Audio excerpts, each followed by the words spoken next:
All right, just another second until the connection stabilizes. All right.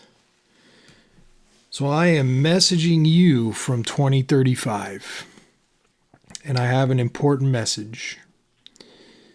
I want to tell you that your choices today determine whether Houston reaches an artisan resurgence or gets locked into a state of algorithmic stability.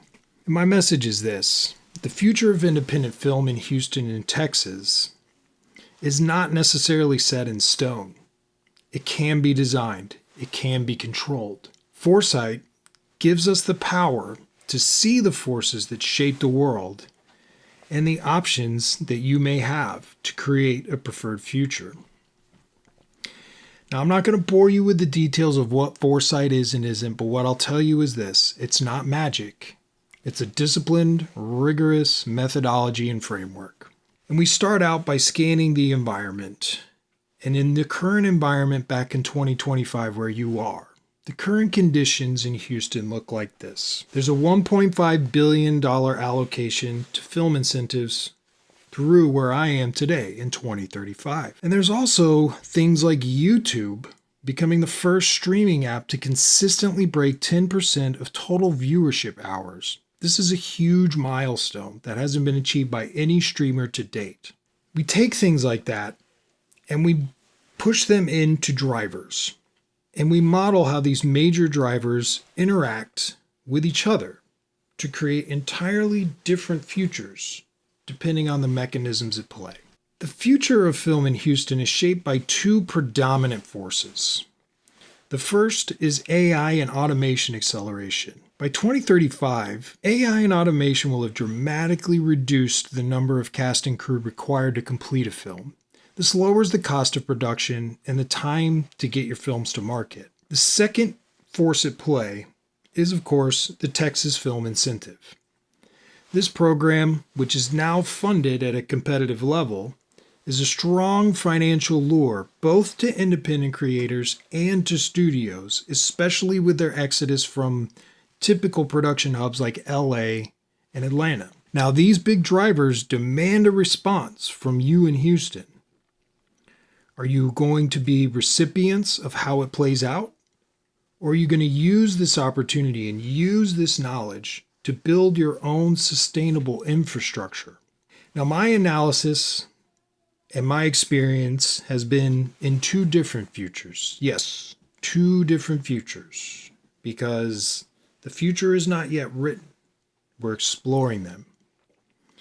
The first future I've explored is called the baseline, or the algorithmic stability. This is what happens when things just play out without any major intervention. This is a world where financial success requires bypassing local politicians and mastering direct digital monetization. Now, why do I say that? Because in the baseline future, the state and local agencies cater to and prefer the studio system. They want the stars. And in the baseline future, this only gets worse. An example is the Texas Incentive Program in the baseline future remains modestly sized, and the requirements are catered to the studios, which means that the funds are largely captured by a few key dominant players.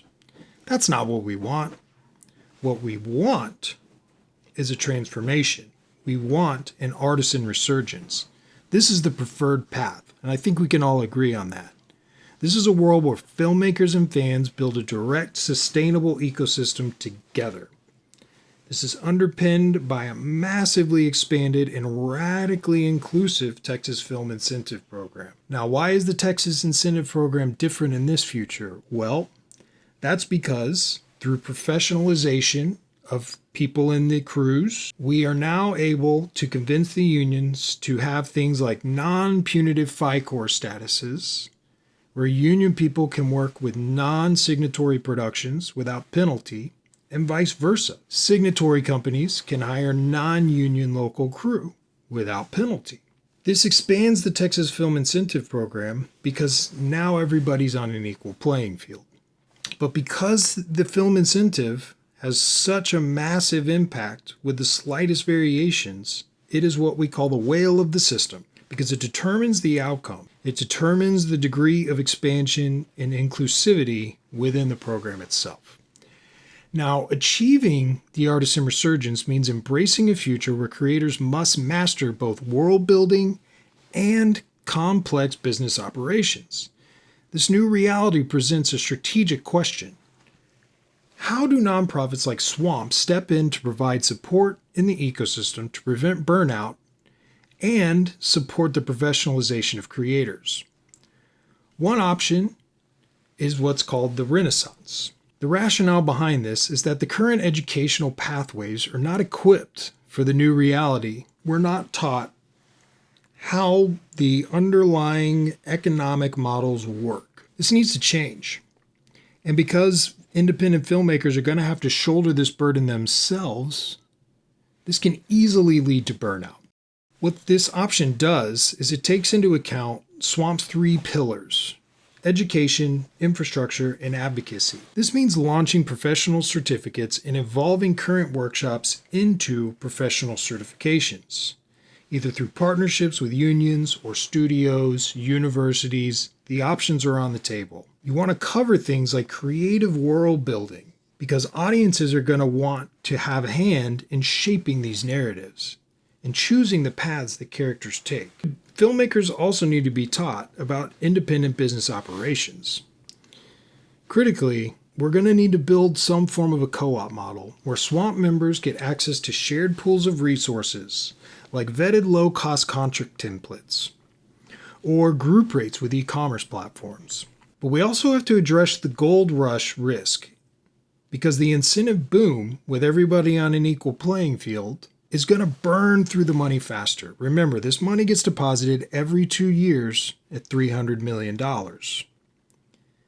But in this situation, that money disappears quickly. What can also happen with these low-cost, high-quality films that are coming out is the value of the art itself diminishes. You don't have to look any further than the current state of the music industry to see what I'm talking about. Now, a second option, which can be combined with the Renaissance option, is triage and fortify.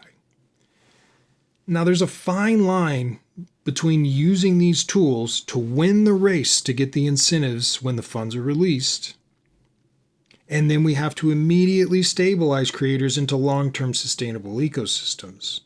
This requires launching co-ops again as a shared pool of business resources. Specifically, though, looking at anti-burnout resources, building peer-to-peer creator support groups with methods that shift the focus from hustle to health. The certificate programs also focus on merging things like branding workshops with sustainable business practices that preserve creator authenticity. Because building community and hybrid community models that are both online and in-person requires those types of skills. Now, the greatest danger in choosing either of these paths is obviously the burnout. So how do we address this? Well, we use the triage and fortify option as a short-term tactical move that helps members to win the race to a degree. But the Renaissance kicks in as the long-term strategic move to achieve that fiscal sustainability and preserve creator wellness. My final recommendation is to adopt the Indie Renaissance strategy immediately. Start building these certification programs. Start building these co-ops. Swamp already has the 3-tier plan for the community app and the community website. Get moving on that. Then build and deploy the triage and fortify resources as the first phase of implementation. The opportunity is to use the accumulated data from gathering this information from the shared business resources to lobby entities like the Texas Film Commission, the Texas Motion Picture Alliance, and other political entities in order to allocate funding to things like creator sustainability grants, to support these business services, to even support mental health support for independent filmmakers. But the key is you have to act now to build this path to the preferred future. Thank you, and I'll see you in the future.